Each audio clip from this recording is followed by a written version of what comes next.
आज महाराणा प्रताप जी की 428वीं पुण्यतिथि के अवसर पर प्रताप नगर जयपुर में एक भव्य कार्यक्रम आयोजित किया गया। इस कार्यक्रम में समाज के विभिन्न वर्गों के लोग उपस्थित रहे, जिसमें विशेष रूप से श्री राजपूत करनी सेना के राष्ट्रीय अध्यक्ष प्रताप सिंह कालवी, बाल मुकुंदाचार्य विधायक, करौली राज परिवार की महारानी रोहिणी कुमारी, राम सिंह चंदलाई राजपूत सभा अध्यक्ष, विधायक धर्मेंद्र राठौर सहित कई गणमान्य लोग शामिल हुए। कार्यक्रम की शुरुआत महाराणा प्रताप के जीवन और उनके संघर्ष पर प्रकाश डालते हुए हुई। वक्ताओं ने उनके अद्वितीय साहस, शौर्य और राजपूत समाज की सांस्कृतिक धरोहर का उल्लेख किया। कार्यक्रम के समापन पर महाराणा प्रताप सर्कल पर 51 फुट ऊंचा केसरिया ध्वज फहराया गया, जो इस आयोजन को और भी ऐतिहासिक बना गया। ये समझाया देखो, एक अपने हिंदुआ सूरज और राष्ट्र भक्ति के प्रतीक हैं, एक अपने केसरिया ध्वज के और प्रतीक हैं महाराणा प्रताप।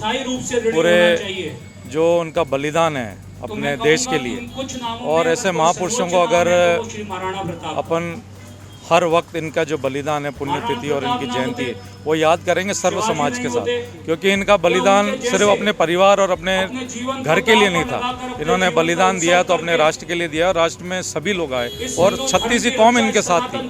तो वो एक मैसेज देना चाह रहे हैं कि आज साहब कि यहाँ पे सभी समाज से लोग आए। आप देखें, बाल्मीकि समाज में आए, ब्राह्मण भी है, ओबीसी, एसटी, जनरल सारे हैं। तो सबको एक होकर महापुरुष को याद करना बहुत जरूरी है और एकता दिखे इस देश के प्रति। आज आपने यहाँ महाराणा प्रताप सर्किल पर ही कार्यक्रम आयोजित किया, इसका क्या उद्देश्य? तो जयपुर में अपने एक ही मूर्ति है उनकी, महाराणा प्रताप की, तो और ये जगह इसलिए चिन्हित किया क्योंकि महाराणा प्रताप के स्मारक है यहाँ पे, इसलिए।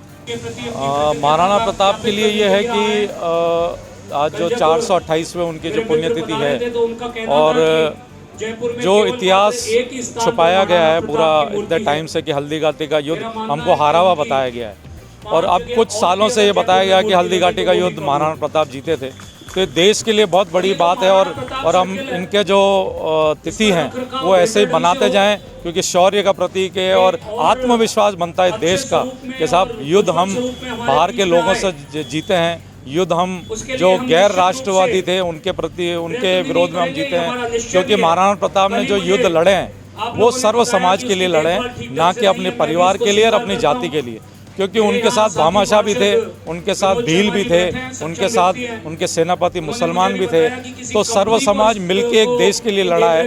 तो यही बात मैं यहाँ पे मैसेज देना चाहते हैं, हम लोग सब मिलके यहाँ पे, क्योंकि सर्व समाज इकट्ठा हुआ है और देश की प्रगति के लिए हम लोग कैसे आवाज़ उठा सकते हैं वक्त मतलब रहते, क्योंकि सरकार का कोई भरोसा नहीं है कि भाई कुछ भी कहीं भी किसी के फायदे की बात कर ले। तो जनता को जागृत होना चाहिए कि देश हित में क्या बात है। तो महाराणा प्रताप ऐसे पैदा करें आगे, और इन जो प्रशासन में राजनीतिक लोग हैं इनको राष्ट्र की प्रगति के लिए हम लोग कैसे सवाल जवाब कर सकते हैं, वो हमारा मैसेज है।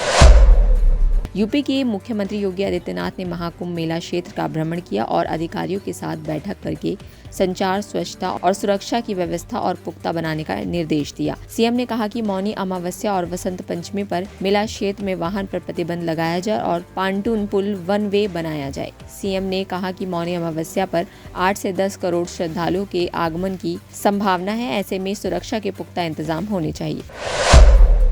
अरविंद केजरीवाल ने प्रधानमंत्री नरेंद्र मोदी को चिट्ठी लिखी। सफाई कर्मचारियों की समस्याओं को लेकर चिट्ठी लिखी गई। इसमें कहा गया कि केंद्र सरकार सफाई कर्मचारियों को रियायती दरों पर जमीन उपलब्ध कराए। जमीन पर घर दिल्ली सरकार बनाकर देगी। रियायती दरों पर जमीन मिलने और दिल्ली सरकार द्वारा मकान बनाने के बाद आसान किस्तों को ये चुका सकते हैं।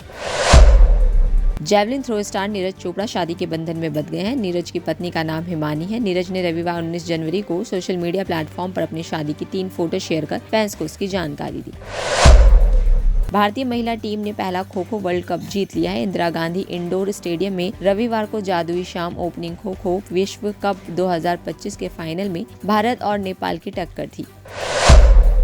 मुख्यमंत्री योगी आदित्यनाथ सोमवार 20 जनवरी को गोरखपुर में कल्याण मंडपम की सौगात देंगे। अब कोई भी गरीब बेटी की शादी के लिए जगह की तलाश में नहीं भटकेगा। 4.25 करोड़ रुपए की लागत में बनकर तैयार इस भवन में 300 से अधिक लोगों के बैठने की व्यवस्था है। साथ ही यहाँ एक साथ 2 मांगलिक कार्यक्रम हो सकेंगे।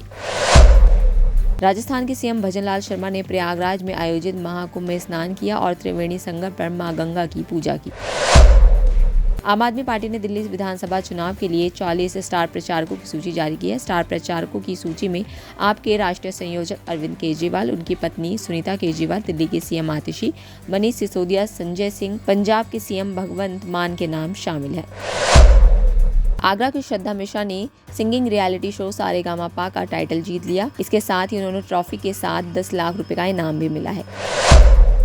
राजधानी जयपुर में 2 फरवरी को सर्वजातीय सामूहिक विवाह सम्मेलन का आयोजन होगा। हिंदू युवा वाहिनी राजस्थान एवं सनातन सेवा ट्रस्ट के तत्वाधान में विद्याधर नगर में सम्मेलन का आयोजन हो रहा है। इसी तरह देश दुनिया की और तमाम जानकारी के लिए आप बने रहिए द फ्रीडम न्यूज के साथ।